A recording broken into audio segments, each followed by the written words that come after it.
My channel. For today's vlog, ako ipapakita yung aking ginagamit sa pagdidilig ng aking mga halaman. Ito yung mga pinagbalatan ng balat ng saging, carrots, at sari-saring balat ng gulay. Yan, ito yung ating ididilig sa ating mga tanim. Yan na. Ito na yung resulta ng bitchin. Nabuhay na yung aking kalabasa. Yan, green na siya. Dami pang bunga ng mga palaya. Yan na yung resulta ng bitchin. Kaya i-try nyo. Yan, may talong.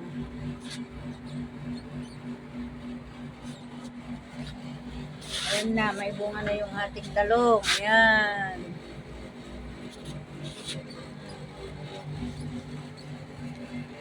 Yung kalabasa, resulta ng bitchin, nabuhay. Oh, parang bagong tanim.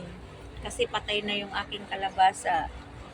Trinay ko yung bitchin. At yan ang resulta ng bitchin sa ating mga tanim.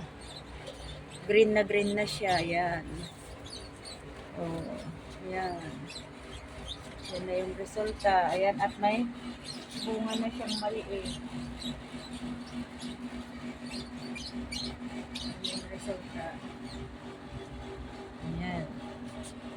Ito naman yung ating kamatis. Akin nang haharbisin.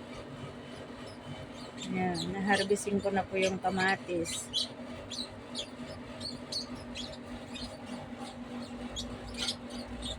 Pupuntingin po natin.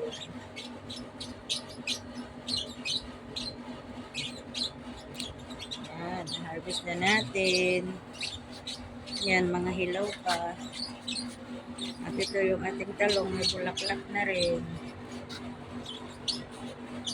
At ito pa, atin ang haharbisin. Ang ating kamatis. Yan.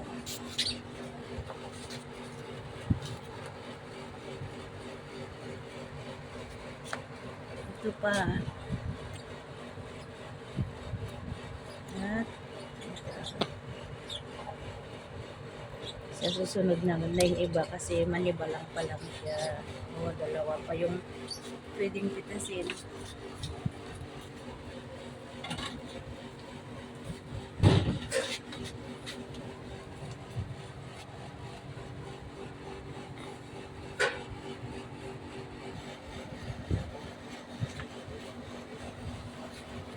May bunga pa yung ating ampalaya.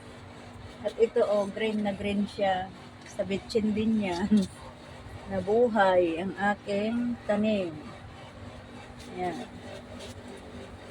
At ito ang daming bulaklak ng ating talong. Yan, daming bulaklak Sana mabuhay. Yan naman yung ating alokbati. Yan. Alokbati. Tsaka ito yung ating beans. Wala na, namamatay na rin. Yan, ito talong.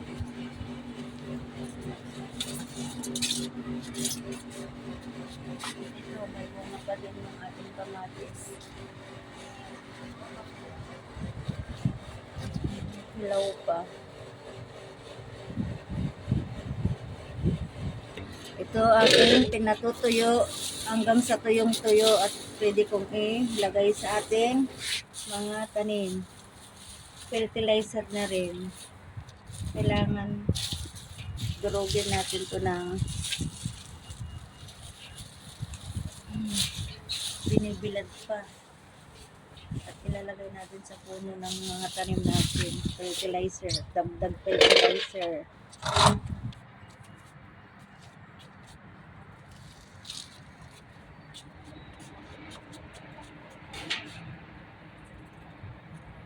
Dito na lang mga loads ang aking update. Sa susunod ulit. Salamat. Thank you for watching.